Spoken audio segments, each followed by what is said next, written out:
Então, nós paramos aqui no tópico 4 do documento 127, que fala sobre o 19º ano. Nessa época, Jesus e Maria estavam entendendo-se muito melhor. Ela considerava-o menos como um filho. Ele havia se transformado mais em um pai para os filhos dela. A vida de cada dia estava repleta de dificuldades práticas e imediatas, e falavam menos frequentemente da obra da vida dele, com o passar do tempo. O pensamento de cada um deles estava devotado de ambas as partes ao sustento e à criação da família de 4 garotos e 3 meninas. No começo desse ano, Jesus havia conquistado totalmente a aceitação da sua mãe para os seus métodos na educação das crianças, o estímulo positivo para que fizessem o bem em lugar do velho método judeu de proibir de fazer o mal. Na sua casa e em toda a sua carreira de ensinamento público, Jesus invariavelmente empregou a forma positiva de exortação. Sempre e em todos os lugares ele dizia: tu devias fazer isso, deverias fazer aquilo. Ele nunca empregava um modo negativo de ensinar, que se derivava de tabus antigos. Ele evitava colocar ênfase no mal, proibindo, e ao mesmo tempo exaltava o bem por exigir que ele fosse feito.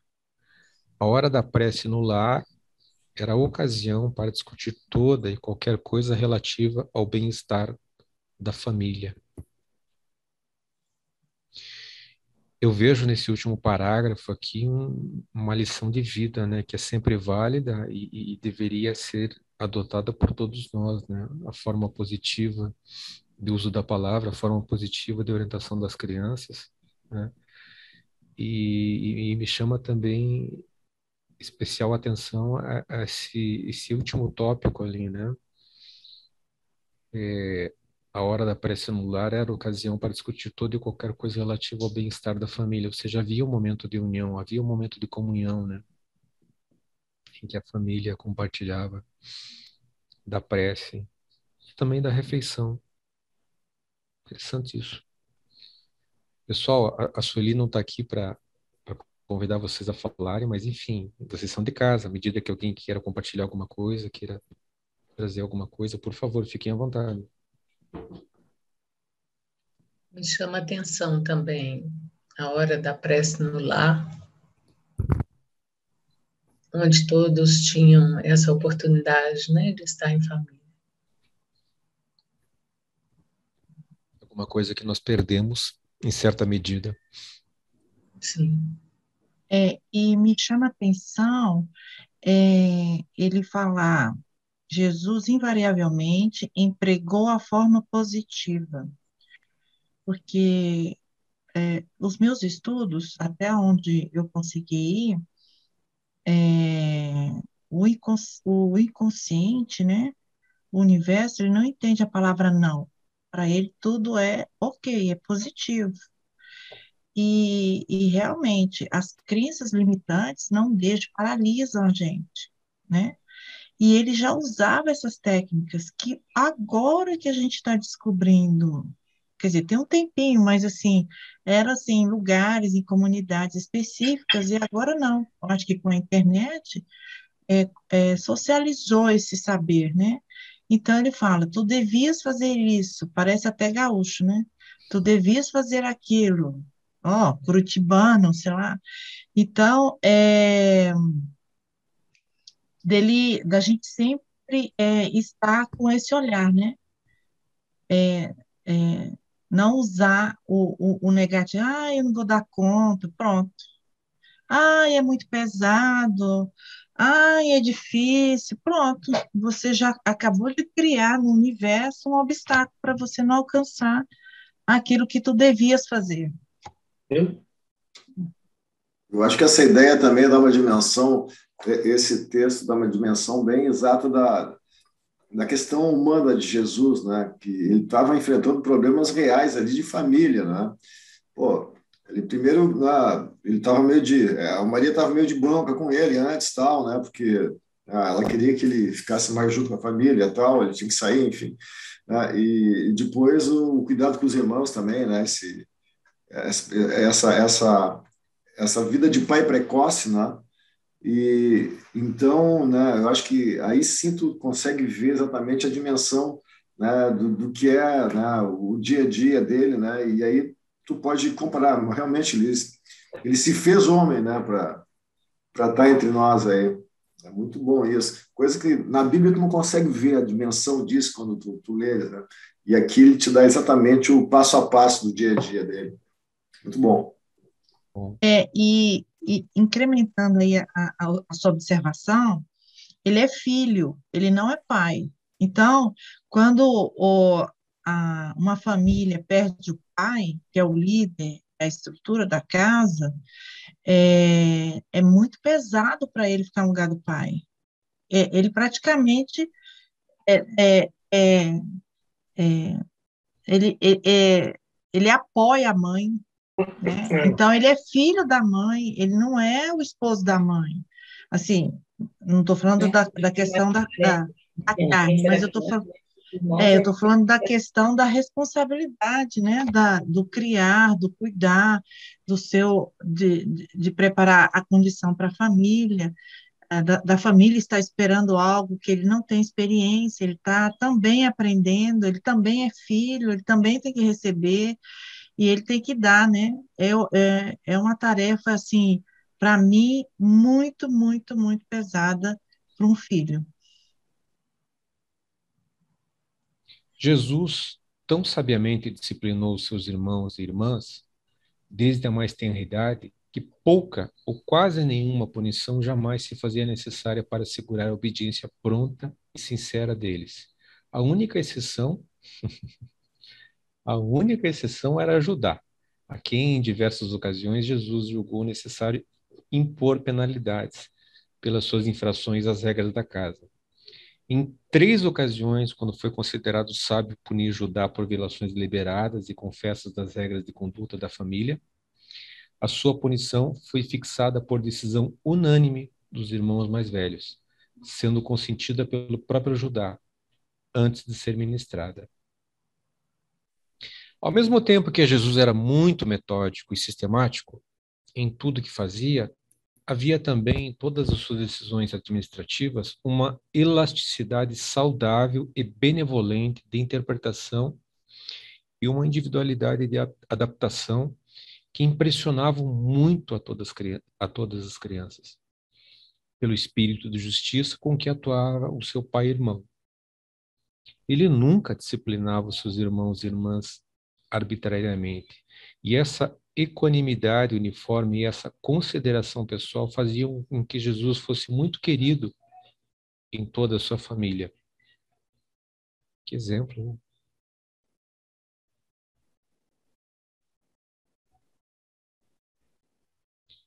Vamos lá. Tiago e Simão cresceram, tentando seguir o plano de Jesus de aplacar os seus companheiros belicosos, e algumas vezes irados pela persuasão e pela não resistência, no que haviam tido bastante êxito. Mas José e Judá, ao mesmo tempo em que consentiam nessa educação em casa, apressavam-se em defender a si próprios quando atacados pelos seus camaradas. Judá, em particular, era culpado de violar o espírito desses ensinamentos. A não resistência, porém, não era uma regra da família. Nenhuma penalidade estava relacionada à violação dos ensinamentos pessoais. Vamos em frente. Em geral,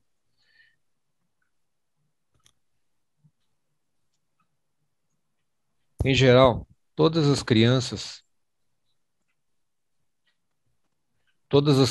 particularmente as meninas, consultavam sobre Jesus, os problemas da sua infância e confiavam nele, exatamente como teriam feito com um pai afeiçoado. Tiago crescia como um jovem bem equilibrado e de temperamento equilibrado, mas ele não era inclinado como Jesus para a espiritualidade. Era um estudante melhor do que o qual o qual, ainda que sendo um trabalhador fiel, tinha uma mente ainda menos espiritualizada. José era laborioso e não tinha aptidões intelectuais, no mesmo nível das outras crianças. Simão era um menino bem intencionado, mas muito sonhador. Ele foi lento para se estabelecer na vida e era a causa de uma ansiedade considerável para Jesus e Maria. Mas foi sempre um menino bom e bem intencionado.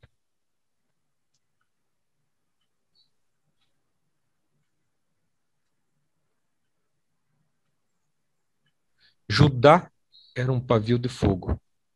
Possuía o mais alto dos ideais, mas tinha um temperamento pouco estável. Apresentava toda a determinação e o dinamismo da sua mãe, e mais ainda, mas faltava-lhe o senso da proporção e a descrição dela. Miriam era uma filha bem equilibrada e de cabeça sensata, mas com uma apreciação aguçada das coisas nobres e espirituais. Marta era lenta de pensamento e ação, mas uma criança muito confiável e eficiente. A irmã Ruth, ainda bebê, era o raio de sol da casa. Embora impensada para falar, era muito sincera de coração. Ela simplesmente adorava o seu irmão maior e pai, mas eles não a estragaram com mimos. Ela era uma criança linda, mas não tão formosa quanto Miriam, que era a beleza da família, senão da cidade.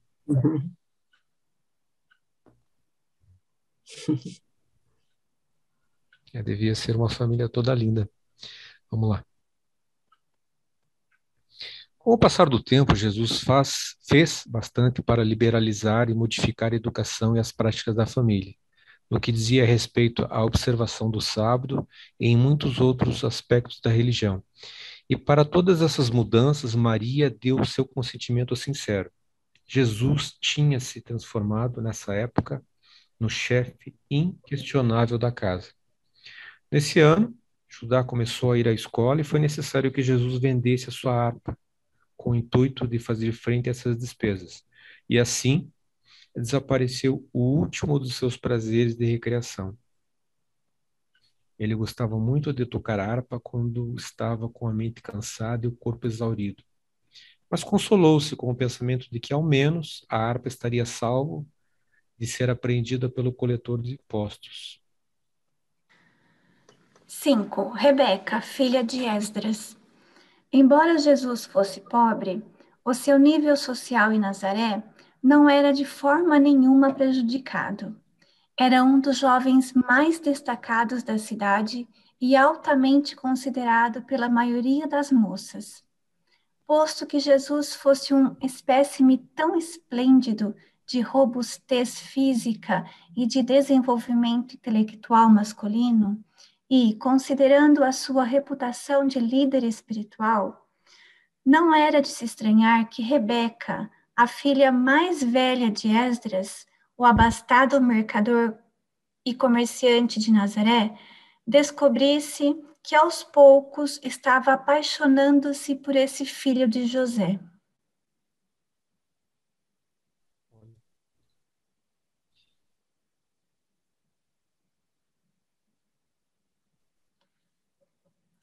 Inicialmente, ela confessou o seu afeto a Miriam, irmã de Jesus. E Miriam, por sua vez, falou sobre isso à sua mãe. Maria ficou bastante transtornada.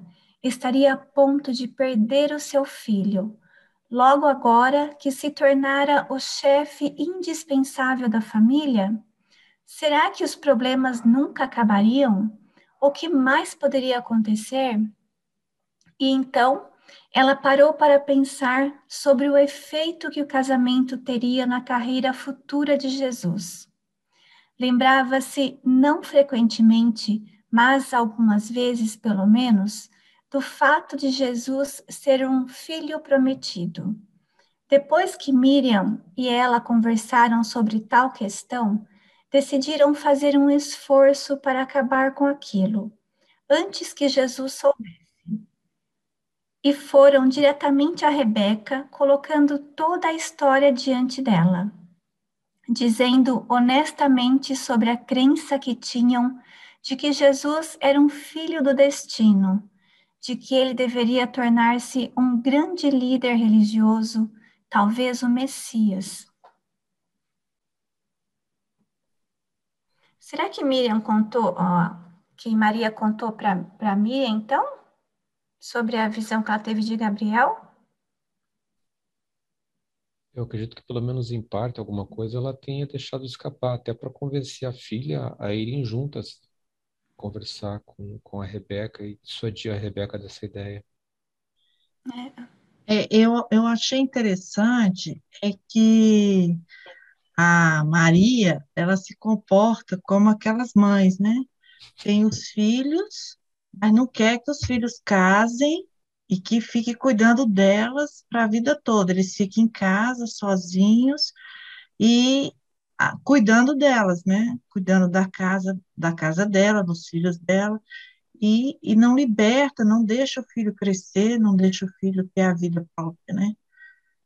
E aí ela ficou preocupada com, logo agora, que se tornar o chefe indispensável da família. Quer dizer, digamos que ele não tivesse essa missão dele, quer dizer, a chance dele ter uma vida com uma pessoa que ele gostasse, ter filhos e tal, né? A própria família, ela se juntou com a filha e já foi lá falar com a Rebeca, né? Eu achei interessante esse movimento, porque eu vejo, né, em famílias esse movimento. E o contexto familiar que traz essa situação de muita dificuldade, né, Isabela, inclusive de sobrevivência e com os filhos, tem assim como se fosse um legado, não estou encontrando a palavra, mas tem um código ali dentro da família que essa família ela é mais fechada, ela tem uma responsabilidade primeira com seus membros e com o seu desenvolvimento. Posterior a isso, a vida individual de cada um poderia ser mais contemplada, né? Então, o valor numa família com um contexto assim me faz pensar se não seria uma questão assim de ensinar, né, a postergar o desejo individual. E quem quer que chegasse e pudesse assim despertar uma ameaça, precisaria conhecer a história, né? E isso me faz ver também a fragilidade de Maria pela responsabilidade sozinha, né, de conduzir com tantas dificuldades o desenvolvimento de uma família com 8 filhos, né, que Jesus era o oitavo. Então, novamente, como a Rosângela lembrou, né, aqui nós temos uma família humana mesmo, né? Rebeca escutou bastante atenta e fascinada com o que lhe diziam. Estava mais do que nunca determinada a tentar a sorte com esse homem da sua escolha e compartilhar com ele a sua carreira de liderança. Ela argumentou para si própria que um homem, por ser assim, necessitaria ainda mais de uma esposa fiel e eficiente. Ela interpretou os esforços que Maria fizera para dissuadi-la como uma reação natural, pelo medo de perder o único apoio e o chefe da família. Mas, sabendo que o seu pai aprovava sua atração pelo filho do carpinteiro, ela reconheceu que fosse justo dar-lhe a satisfação de poder suprir a família de Jesus com uma renda suficiente para compensar plenamente a perda dos ganhos dele. Quando seu pai concordou com esse plano, Rebeca teve outras conversas com Maria e Miriam, e quando viu que não conseguiria o apoio delas, ela tomou coragem para ir diretamente a Jesus, e o fez, com a cooperação do seu pai, que convidou Jesus à sua casa para a comemoração do 17º aniversário de Rebeca. 17 anos, novinha, né? Novinho. Apaixonada, tadinha. E corajosa. E corajosa.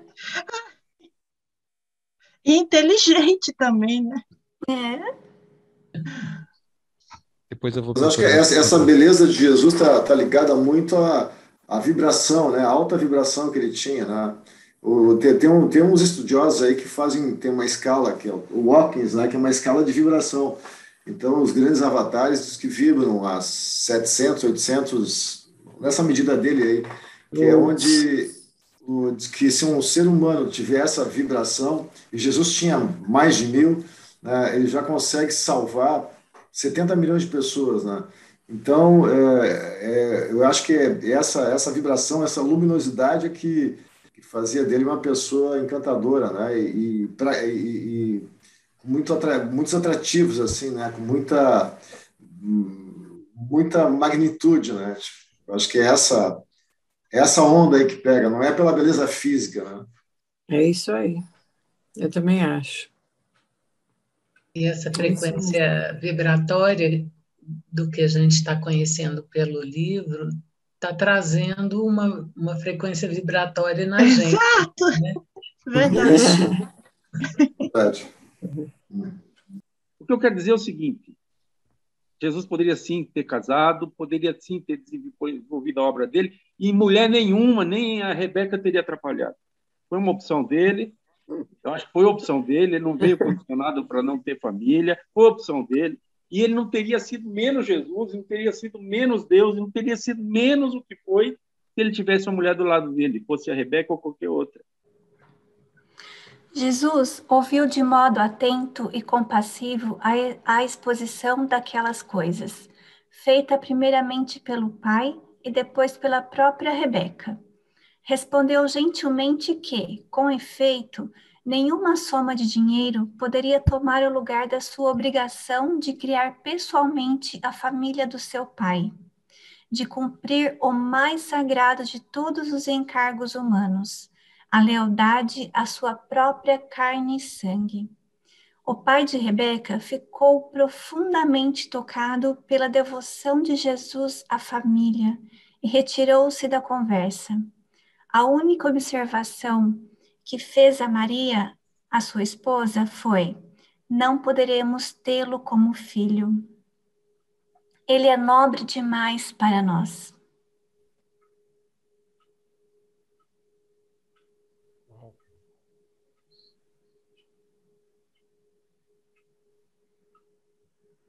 E então começou aquela conversa extraordinária com Rebeca. Até então, na sua vida, Jesus fizera pouca distinção na sua relação com os meninos e as meninas, com os jovens e as moças. Tinha estado muito ocupado com a premência das questões terrenas e práticas, e a sua mente estivera intrigada demais com a contemplação da sua carreira final, de cuidar dos assuntos do seu pai, para que ele pudesse chegar a considerar com seriedade a consumação de um amor pessoal em um casamento humano. Agora, no entanto, se via frente a frente com mais um desses problemas com os quais todos os seres humanos comuns têm de confrontar-se e optar. De fato, foi ele testado sob todos os aspectos como vós o sois. Até nisso, né, ele foi testado. Sim. Eu entendo que nessa questão aí, né, certamente ele se sentiu atraído, né? Quando fala que ele foi testado, né, até nesse aspecto, certamente ele teve essa condição, né, de atração pelo sexo oposto, né? Então, mais um ponto assim da realidade terrena que ele viveu como homem, né? Ele era um jovem, né? Imagina essa efervescência de hormônio, né? Sem dúvida, claro, nossa, sem dúvida. A Rebeca, o livro lembra que era uma menina, uma moça linda, então, imagine. É provação. É aprovação. É, É interessante, né? o corpo reagindo, né? Ele estava administrando, nesse caso, o corpo dele e a mente, né? Porque a mente, como o Flávio colocou, talvez ele tenha sentido algo por amor, pela moça, né? A delicadeza, a inteligência dela e tal, fora o corpo, né? Que estava reagindo ali e ele administrando aquela reação, né? Depois de escutar com atenção, ele agradeceu sinceramente a Rebeca pela admiração exprimida por ela, acrescentando: Isso irá alegrar-me e confortar-me por todos os dias da minha vida. E explicou que não era livre para, com qualquer mulher, ingressar em relações a não ser aquelas de uma consideração de irmandade simples e de pura amizade. Deixou claro que o seu primeiro e mais importante dever era criar a família do seu pai, que ele não poderia considerar o casamento até que o seu dever estivesse cumprido. E então acrescentou: Se sou um filho predestinado, não devo assumir obrigações que durem toda uma vida, até o momento em que o meu destino se torne manifestado. Rebeca ficou com o coração partido. Não aceitou ser consolada e insistiu com seu pai para que se transferissem de Nazaré, até que finalmente ele consentiu em mudar-se para Séforis. Nos anos que se seguiram, aos muitos homens que queriam a sua mão em casamento, Rebeca não tinha senão uma resposta. Vivia para um só propósito, o de aguardar a hora em que aquele que para ela era o maior homem que jamais vivera, começasse a sua carreira como mestre da verdade viva. E ela seguiu-o com devoção durante os seus anos memoráveis de trabalho público, estando presente, sem que Jesus a percebesse, naquele dia em que ele chegou triunfalmente em Jerusalém e esteve entre as outras mulheres, ao lado de Maria, naquela tarde fatídica e trágica em que o Filho do Homem estava na cruz, pois para ela, bem como para os mundos incontáveis no alto, ele era o único digno do amor total e o maior entre 10.000. 6. O seu 20º ano, 14 depois de Cristo. A história do amor de Rebeca por Jesus foi sussurrada em toda a Nazaré e mais tarde em Cafarnaum, de um modo tal que, se bem que nos anos que viriam muitas mulheres houvessem amado Jesus do mesmo modo que os homens o amaram, ele não teria novamente que rejeitar a oferta pessoal da devoção de outra mulher de bem. Dessa época em diante, o afeto humano por Jesus pertencia mais à natureza da adoração e da consideração cultuadora. Tanto homens quanto mulheres o amavam com devoção e pelo que ele era, não com quaisquer intenções de satisfação própria, nem com desejo de posse por afeto. Mas, durante muitos anos, sempre que a história da personalidade humana de Jesus era contada, a devoção de Rebeca seria relatada. Miriam, sabendo plenamente sobre o caso de Rebeca e sabendo que o seu irmão havia renunciado mesmo ao amor de uma bela moça, ainda que sem imaginar o que seria a sua carreira futura como predestinado, veio a idealizar Jesus e a amá-lo com a afeição tocante e profunda que se dedica a um pai, bem como a um irmão. Ainda que não tivesse condições para tal, Jesus teve um estranho desejo de ir a Jerusalém para a Páscoa.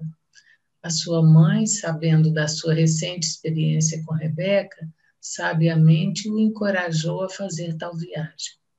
Ele não estava consciente disso, mas o que mais queria era uma oportunidade de conversar com Lázaro e de estar com Marta e Maria. Como a sua própria família, era a esses três que ele mais amava. Ao fazer essa viagem a Jerusalém, ele foi pelo caminho de Megido, Antipatris e Lida, em parte seguindo pela mesma rota pela qual tinha passado, quando do seu retorno do Egito havia sido trazido de volta a Nazaré. Gastou 4 dias para ir à Páscoa e refletiu bastante sobre os acontecimentos passados que tinham tido lugar em Megido e nos seus arredores, campo de batalha internacional da Palestina. Eu queria só fazer um parêntese, gente. É que eu estou pensando enquanto eu estou lendo. Eu fico vendo que o amor universal que eu vejo em Jesus é um amor que é de alguém que se relaciona com as almas. É profundo, é sensível, né? E isso ele tinha para com todos, né? Não sei se vocês têm essa impressão. Então, é esse amor que era o amor que ele tinha para compartilhar. A esse amor ele era receptivo, sensível, né? Jesus passou por Jerusalém, parando apenas para olhar o templo e as multidões de visitantes. Teve uma aversão estranha e crescente por esse templo construído por Herodes, com o seu sacerdócio designado politicamente. Ele queria mais que tudo ver Lázaro, Marta e Maria. Lázaro tinha a mesma idade de Jesus e agora era o chefe da casa. Na época dessa visita, a mãe de Lázaro havia morrido também. Marta era 1 ano e pouco mais velha que Jesus, enquanto Maria era 2 anos mais nova. E Jesus era o ideal, idolatrado por todos os três.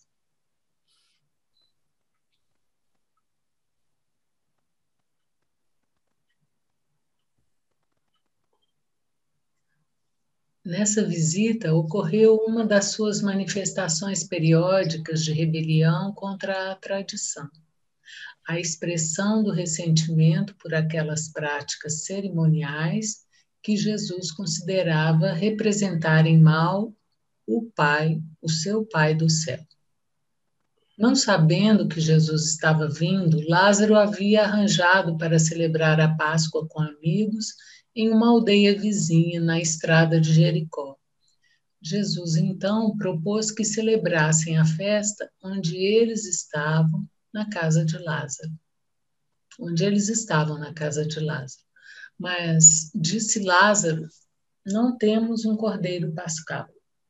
E então Jesus começou uma dissertação prolongada e convincente para mostrar que o Pai no céu não estava verdadeiramente interessado nesses rituais infantis e sem sentido. Depois de uma prece solene e fervorosa, eles levantaram-se e Jesus disse: Deixai que as mentes pueris e obscuras do meu povo sirvam ao seu Deus como Moisés mandava. É bom que o façam, mas nós que vimos a luz da vida, cessemos de aproximar-nos do nosso Pai pelo caminho escuro da morte.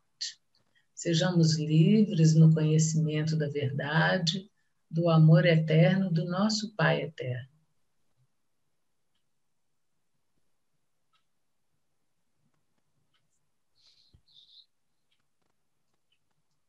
Naquele anoitecer, à hora do crepúsculo, esses 4 assentaram-se e partilharam a primeira festa da Páscoa jamais celebrada por devotos judeus sem o cordeiro pascal. O pão sem levedo e o vinho haviam sido preparados para essa Páscoa, e esses símbolos aos quais Jesus chamou de o pão da vida e a água da vida, ele os serviu aos seus companheiros e eles comeram, adequando-se solenemente aos ensinamentos que acabavam de ser ministrados. Jesus passou então a ter o hábito de fazer esse ritual de sacramento quando, depois disso, fazia visitas a Betânia. Quando voltou para casa, contou tudo isso à sua mãe. Ela ficou chocada inicialmente, mas gradualmente conseguiu compartilhar do ponto de vista dele. Entretanto, ficou muito aliviada quando Jesus assegurou-lhe que não tinha a intenção de introduzir essa nova ideia da Páscoa na própria família. Em casa com as crianças, ele continuou, ano após ano, a comer durante a Páscoa, segundo a lei de Moisés.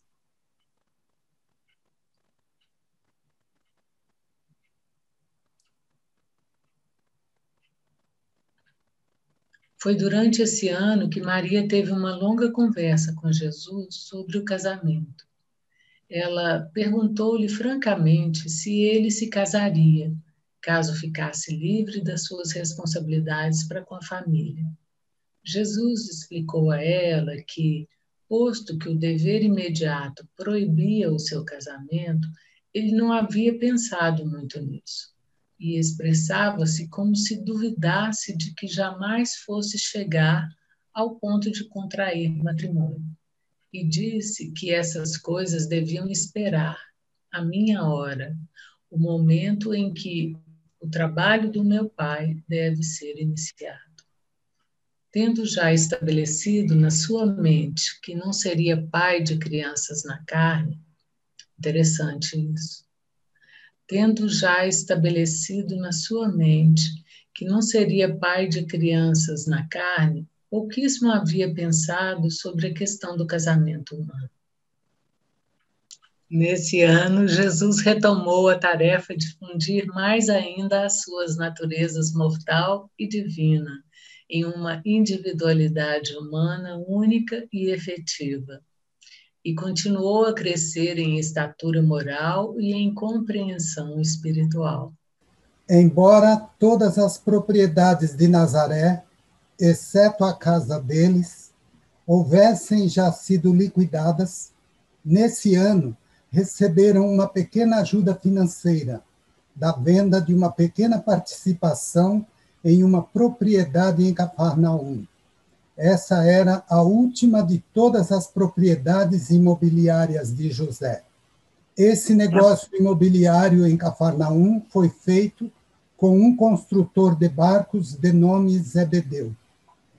José graduou-se na escola da sinagoga nesse ano e preparou-se para começar a trabalhar na pequena bancada na oficina de carpinteiro da casa. Apesar de as propriedades do pai deles haverem acabado, surgia a perspectiva de poderem lutar com êxito contra a pobreza, já que 3 dos filhos agora trabalhavam regularmente. Rapidamente, Jesus está tornando-se um homem feito, não apenas um jovem, mas um adulto. Aprende a suportar a responsabilidade e já sabe como perseverar na presença de decepções. Comporta-se bravamente quando os seus planos são contrariados e os propósitos temporariamente derrotados. Aprende como ser equânime e justo mesmo diante da injustiça. Está aprendendo como ajustar os seus ideais da vida espiritual às demandas práticas da existência terrena. Aprende como planejar a realização de uma meta mais elevada e distante de idealismo, enquanto labuta honestamente para a realização de um fim de alcance mais imediato por necessidade. Com desenvoltura, avança na arte de ajustar as suas aspirações às demandas banais da condição humana. Já conquistara praticamente a maestria da técnica de utilizar a energia do impulso espiritual para fazer girar o mecanismo da realização material. Está aprendendo devagar como viver a vida celeste enquanto continua na sua existência terrena. Mais e mais, Jesus acolhe o direcionamento último do seu Pai Celeste, enquanto assume o papel paterno de guiar e direcionar as crianças da sua família terrena. Está tornando-se experiente em arrancar a vitória do âmago da própria mandíbula da derrota. E está, nossa, deixa eu ler isso de novo. Está tornando-se experiente em arrancar a vitória do âmago da própria mandíbula da derrota. E está forte, né? Intenso. E está aprendendo como transformar as dificuldades do tempo nos triunfos da eternidade. Eu acho que aqui, assim, ó, ele vive um equilíbrio, né, que muitas vezes falta para a gente. Então, ele vive a vida material dele, mas ao mesmo tempo ele está já começando a cumprir o projeto dele, né, da vida espiritual. Então, esse equilíbrio dele, né, que faz toda a diferença, né, porque a gente hoje é muita matéria ainda, né, nós somos muito apegados, preocupados, na verdade, com, né, o ter, enfim, a sobrevivência, né, enfim, preocupado com o futuro, né?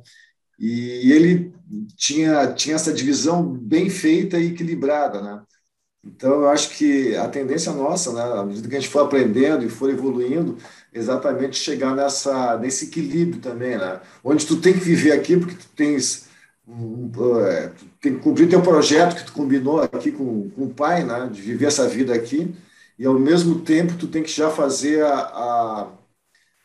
o trabalho de projeção para uma vida espiritual. Tu tem que ficar, mesmo na matéria, cada vez espiritualmente mais sutil para poder te levar, né? E te descolar das coisas materiais aqui, né? Uma tarefa dura essa, hein? Ele fala assim: está aprendendo como ajustar os seus ideais da vida espiritual às demandas práticas da existência terrena. Aprende como planejar a realização de uma meta mais elevada e distante, de idealismo enquanto labuta. É isso que o Flávio falou. Então, primeiro, ele é uma pessoa altamente focada. E ele é focado, assim, na minha humilde e insignificante percepção, focada, o foco primeiro dele, o objetivo primeiro dele é ajustar os seus ideais da vida espiritual às demandas, às demandas práticas da existência terrena. Então, primeiro eu tenho um objetivo espiritual, e à medida que eu vou vivendo aqui, eu vou adaptando esse viver com o espiritual, e não adaptando o material às demandas práticas com o ajuste dos seus ideais espirituais, né? E realizar a realização de uma meta mais elevada e distante, que é o espiritual, ou até o mesmo planejamento terreno, né, com o idealismo dele. Aí, por favor, pode passar para o próximo, esse último? Claro. E engraçado... Peraí, só um minuto. Eu tilt aqui. Esse aqui. É esse. Não, é o anterior. Não é esse? É esse. É esse. Então, quando a Yara estava lendo, eu achei tão interessante, assim, então, primeiro eu vou dizer o que ela foi lendo e me veio, assim, Mais e mais Jesus acolhe o direcionamento último do seu Pai Celeste, enquanto assume o papel paterno de guiar e direcionar as crianças da sua família terrena. Então, ele estava, de certa forma, exercendo o papel do Pai universal numa família terrena. Então, ele ocupa o papel do pai de cuidar da família.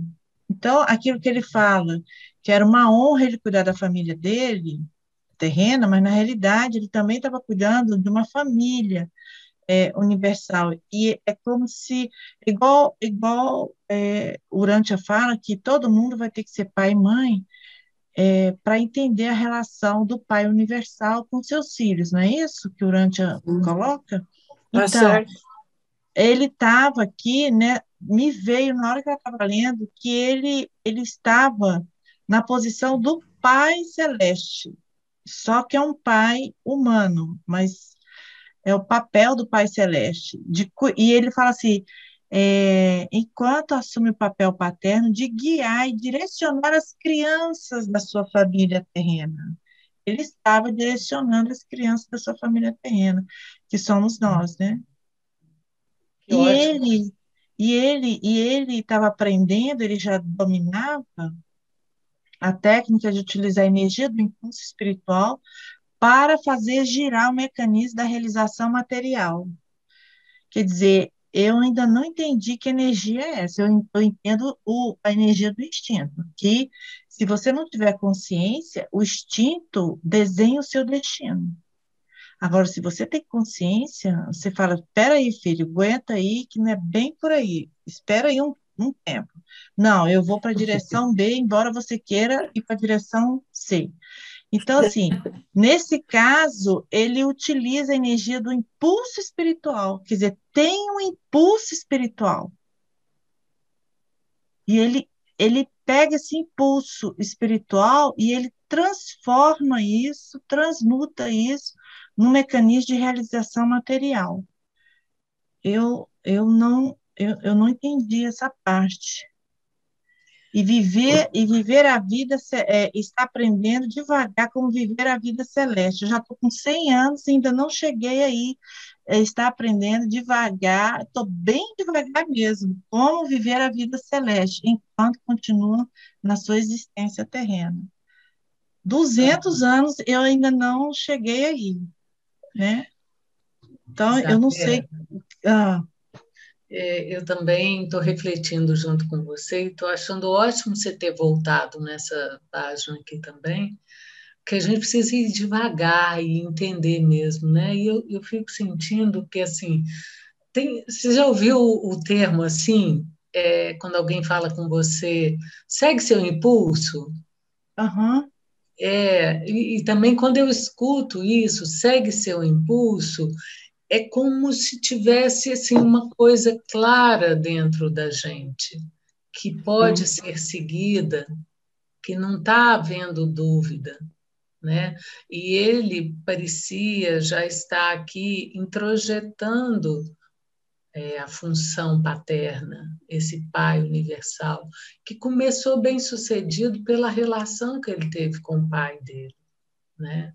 E à medida que ele crescia e desenvolvia, e que eu acho que ele tinha a revelação clara dentro dele, à medida que ele ia caminhando, esse seguir o impulso era como seguir Deus dentro dele, já mais íntimo, né? Através dele, como ser humano. Faz sentido para você? Faz. E a gente borra, vamos dizer assim, né? A gente deixa nebuloso. Não, imaginação, não pode ser assim, né? E todas as vezes que eu fui contra, eu paguei muito caro por isso. E mesmo assim, ainda continuo assim na penumbra, sabe? E lá no final do texto, ele fala que ele estava tirando vitória da medula da derrota, né? Da mandíbula, né? Da mandíbula, é.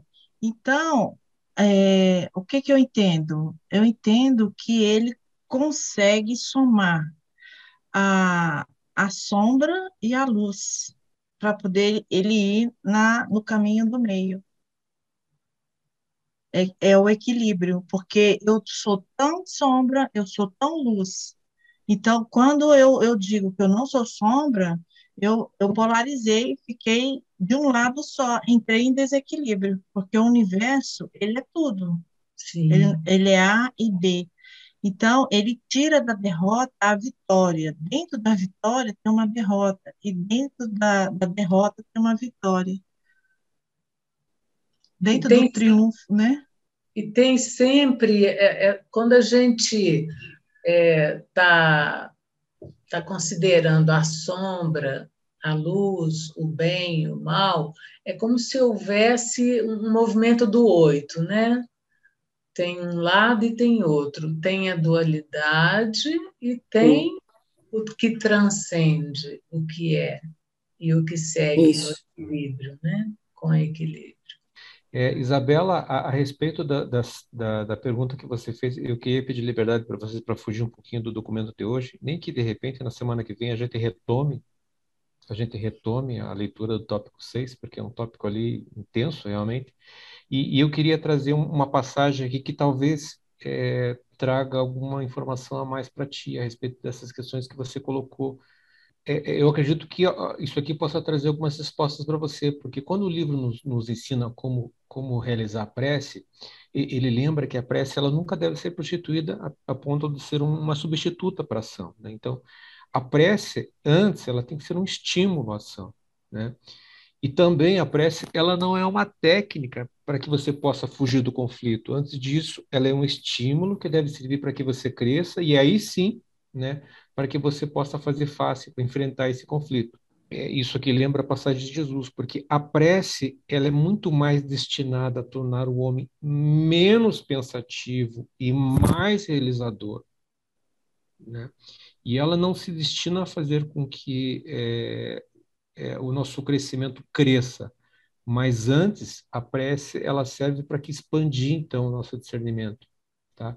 Então, várias dessas técnicas aqui, dessas formas de prece, elas eram, né, enfim, eram praticadas por Jesus. Eu acredito que muito desse discernimento, desse crescimento dele venha da forma de saber pedir ao Pai, de saber se comunicar, saber conversar com o Pai. Tem mais um slide aqui só para finalizar, que também acho que diz alguma coisa para nós sobre a adoração, né? Porque ele lembra também que a adoração ele não é um monólogo, né? Fútil, em que a gente procure se enganar. E aqui está talvez a grande força aí que Jesus transmitisse, vem de encontro com aquela capacidade que agora há pouco o Flávio dizia a respeito dessa capacidade que Jesus tinha de ser pai, prover o sustento de uma família e tudo mais, mas ao mesmo tempo ele estava na verdade crescendo de forma espiritual para que mais tarde ele pudesse ser tudo o que ele veio a ser, tá? Então, essas decisões sábias que Jesus tomava e veio a tomar, e nós também, se um dia quisermos termos decisões mais sábias do que aquela que hoje a gente expressa, né? Essas só são possíveis a respeito dessas questões temporais, a menos que a gente medite na presença da soberania de Deus, né? E busque, então, a realidade de significados. Ou seja, na verdade, você só vai ser uma melhor pessoa, isso eu falo diretamente para mim, aqui eu me vejo, eu não estou incluído aqui, nós só vamos ser uma melhor pessoa à medida em que a gente medite na presença do Pai.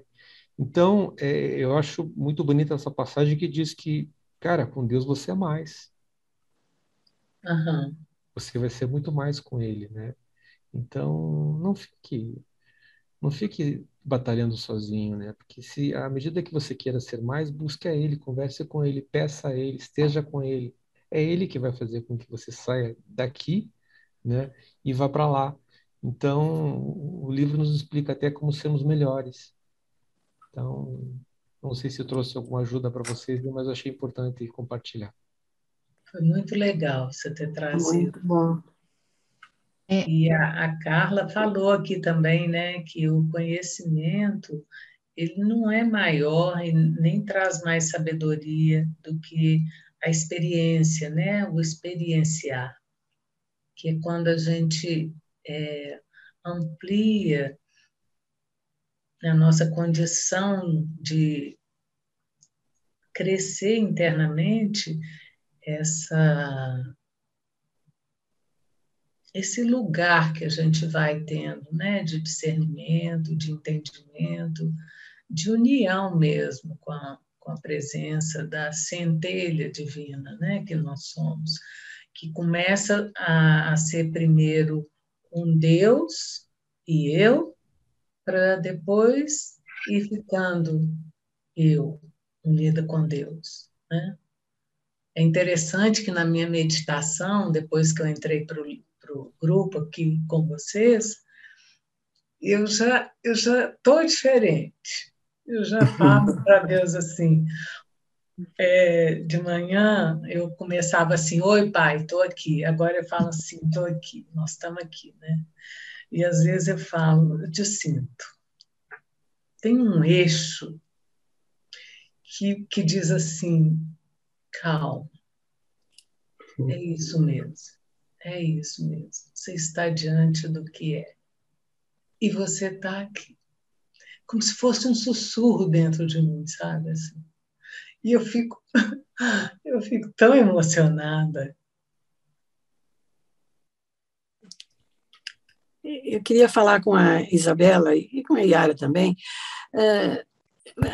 Isabela, a evolução da gente é muito lenta.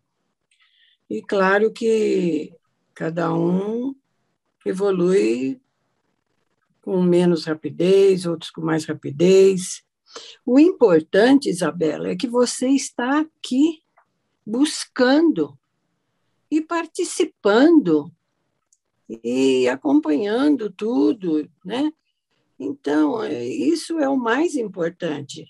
Esses 200 anos que você fala, você já passou muitos anos, não só 200, porque a grande maioria está lá na televisão, sabe? Ou está no celular, né? Brincando. E nós estamos aqui, buscando. A gente quer ser melhor, a gente quer descobrir o caminho, a gente quer saber quem que vai nos mostrar as setas do caminho. Então, fique tranquila, que você está no caminho e está buscando, entendeu? Não fique preocupada se ainda não encontrou. Você está em busca. Isso é o mais importante de tudo, né? Sim, essa fala, eu queria agradecer a Ângeli e a Yara, e a todos, né? Obrigada. E pelo carinho, pelo acolhimento, pelo compartilhar, né? Do sentir, do conhecimento mesmo.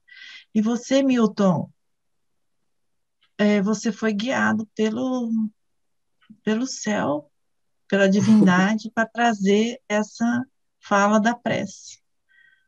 Foi guiado mesmo. Perfeito.